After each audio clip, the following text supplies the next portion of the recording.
Calcul des pensions de retraite, le ministre du Travail apporte des précisions. Le gouvernement, représenté par le ministère du Travail, de l'Emploi et de la Sécurité sociale, a apporté des éclaircissements concernant le cadre légal régissant le calcul de la période du service national dans le système de retraite, confirmant que cette période est considérée comme des périodes de travail pour la retraite directe à l'âge légal, conformément aux dispositions de la loi n° 83/12 relative à la retraite. Dans ce contexte, le ministre du Travail, de l'Emploi et de la Sécurité sociale, Abdelhak Sey, a expliqué, dans sa réponse à une question écrite du député Ahmed Belalem, concernant l'inclusion du service national dans les années de retraite proportionnelle et anticipée, que la période du service national n'est comptabilisée que dans le cadre de la retraite directe, c'est-à-dire lorsque le travailleur atteint l'âge de 60 ans, et ce, en se basant sur les articles 6 et 11 de la loi n° 83/12.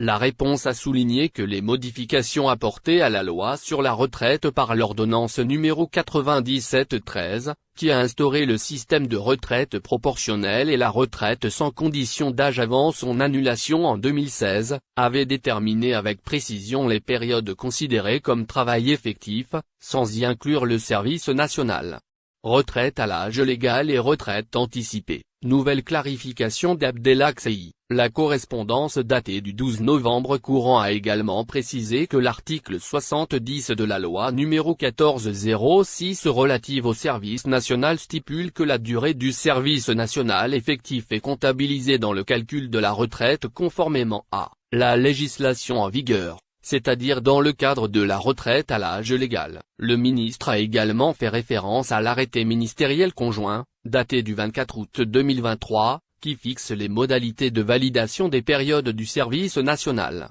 où son article 10 stipule que la catégorie concernée par le calcul de la période du service national est exclusivement celle des employés mis à la retraite à l'âge légal qui n'ont pas achevé la durée de travail effective nécessaire pour obtenir le taux maximal de la pension. Concernant la retraite anticipée prévue par le décret législatif n° 94/10, le premier responsable du secteur du travail a rappelé qu'elle concerne les travailleurs salariés du secteur économique qui perdent involontairement leur emploi, et que la méthode de calcul de leur pension est soumise à la même méthode de calcul que la retraite directe, en se basant exclusivement sur les années de travail et les périodes qui leur sont assimilées définies légalement. Ces éléments, tels qu'ils figurent dans la correspondance officielle, clarifient que la législation actuelle définit strictement le champ de calcul de la période du service national, et lie son inclusion au système de retraite à l'âge légal, sans l'étendre aux autres formules non prévues par la loi.